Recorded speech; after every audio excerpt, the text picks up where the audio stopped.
এই যে আখলাকের সংশোধন করেন, না হলে আমাদের সামনে মহা বিপর্যয় অপেক্ষা করছে।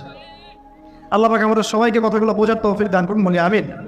অনেক লম্বা হয়ে যাবে, ওদিকে যাচ্ছি না, মূল জায়গা থেকে একটু শেষ করে দেবো। আপনারা অনেকক্ষণ ধরে অপেক্ষা করছেন, একটু একটু খেয়াল করেন। আর ইউসা বিন নুনের কাছে এখন এরা বলছে নেতা দাও, নেতা। তো ইউসা বিন নুন বলছে ঠিক আছে আমি দোয়া করলাম, আল্লাহ পাক তালুতকে নেতা বানালেন। কাকে? তালুত। এখন বনু ইসরাইল বলছে ওর নেতৃত্ব আমরা মানি না।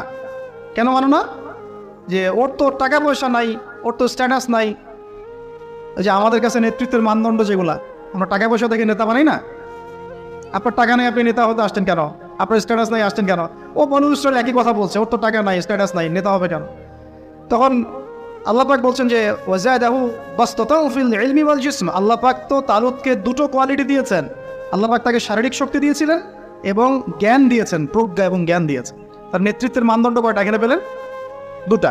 শারীরিক শক্তি থাকতে হবে ঠিকঠাক, ফিজিক্যালি স্ট্রং না হলে তো সে ডিল করতে পারবে না, আর মেধা থাকতে হবে, জ্ঞান। তা আসলে কি এই দুইটা এখন নেতৃত্বের মানদণ্ড? সুবহানাল্লাহ। কি অদ্ভুত সিস্টেম বিশ্ববাসীকে দেওয়া হয়েছে, বিশ্ববাসীকে একটা অদ্ভুত সিস্টেম দেওয়া হয়েছে। একজন মেজর, একজন কর্নেল, একজন বিসিএস ক্যাডার মানুষ এমন একজন মানুষকে স্যালুট করে যে মানুষটা অক্ষর জ্ঞান নাই, নামও স্বাক্ষর করতে পারেন, এবং সে বিভিন্ন জায়গায় দুর্নীতি করে আসছে, টাকা পয়সা লুটপাট করে আসছে। একজন বিসিএস ক্যাডার এবং একজন আর্মি অফিসার, একজন জেনারেল, একজন মেজর তাকে স্যালুট করতেছে। কি সিস্টেম! অথচ তার চাইতে এই ব্যক্তি নেতৃত্ব পাওয়ার অনেক বেশি যোগ্য। জ্ঞান তার আছে এবং শারীরিক শক্তি তার আছে, তার প্রশিক্ষণ আছে, সব কিছু তার মধ্যে আছে। কি সিস্টেম বিশ্ববাসীকে দেওয়া হয়েছে! সুবহানাল্লাহ। আমি ফিলোসফিও পড়েছি অনেকদিন। অ্যারিস্টটল এবং প্লেটোদের যুগে এটাকে বলা হতো দি কমিউনিটি অফ ফুলস। একটা পড়ে দেখবেন, স্যার সলিমুল্লাহ লিখে অনেকগুলো বই আছে, এর মধ্যে পড়ে দেখবেন। মানে অজ্ঞতার একটা যুগ, অজ্ঞতার শাসন, অজ্ঞতার কমিউনিটি।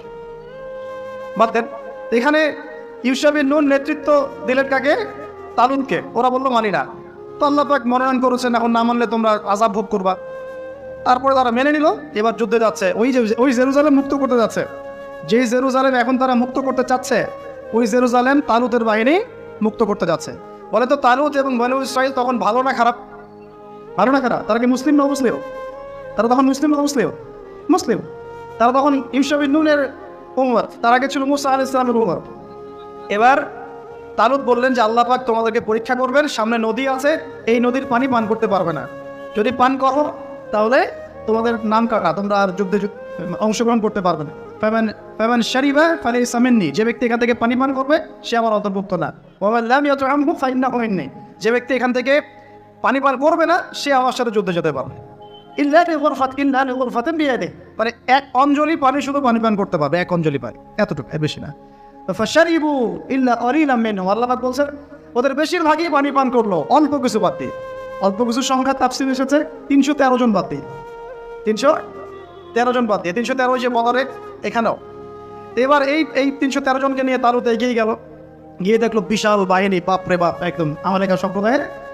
সেখানে নেতৃত্ব দিচ্ছে ওদের সেনাপতি, তার নাম জালুত। কি নাম? জালুত। এবং এই জালুতের বাহিনী দেখে মুসলিম বাহিনী বলছে যে লা তাকাতা লানা বিজালুতি ওয়া জুনুদি, এই জালুতের বাহিনীর সাথে পেরে ওঠার ক্ষমতা তো আমাদের এখন হবে না। কিন্তু যারা ভেবেছিল যে আল্লাহর সাথে সাক্ষাৎ করতে হবে, যাদের ঈমান দৃঢ় ছিল, তারা বলেছিল কাম মিন ফিয়াতিন ক্বালিলাতিন গালাবাত ফিয়াতান কাসীরাতান বিইذনিল্লাহ, তোমরা ভয় পাও না, আল্লাহর হুকুমে বহু ছোট ছোট দল বড় বড় দলের উপর বিজয় লাভ করেছে।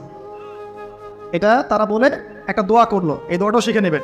তারা একটা দোয়া করলো, তারা বললো রব্বানা আফরিগ আলাইনা সবরান ওয়া সাব্বিত আকদামানা ওয়ানসুরনা আলাল কওমিল কাফির।